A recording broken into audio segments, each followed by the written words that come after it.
1926 June 26 Kerala മുസ്ലിങ്ങൾക്കിടയിൽ ഏറ്റവും അധികം ജനപിന്തുണയുള്ള മതപണ്ഡിത സഭയായി സമസ്ത കേരള ജംഇയ്യത്തുൽ ഉലമ പിറവികൊണ്ടത്.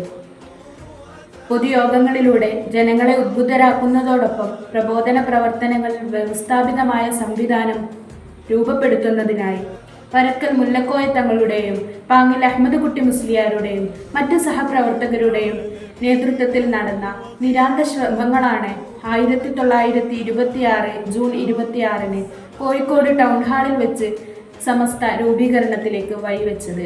വിദ്യാഭ്യാസ, സാമൂഹിക, സാംസ്കാരിക, നവോത്ഥാന രംഗത്ത് അതുല്യ മാതൃകകൾ തീർത്തു.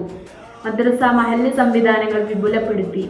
10,000-ലധികം മദ്രസകൾക്ക് സാരഥ്യം വഹിക്കുന്ന മറ്റൊരു മതസംഘടനയും മുസ്ലിം ലോകത്ത് വേറെ കാണാനിടയില്ല.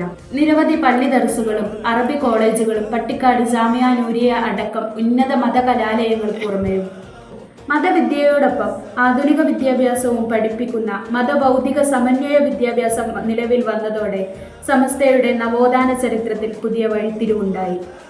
ദാറുൽ ഹുദ ഇസ്ലാമിക് സർവകലാശാലയും വാഫി സംവിധാനവും മറ്റനേകം സ്ഥാപനങ്ങളും വിപ്ലവാത്മകമായ മുന്നേറ്റമുണ്ടാക്കി.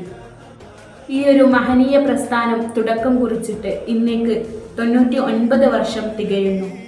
നമുക്കണിചേരാം പുണ്യ സമസ്തക്കൊപ്പം.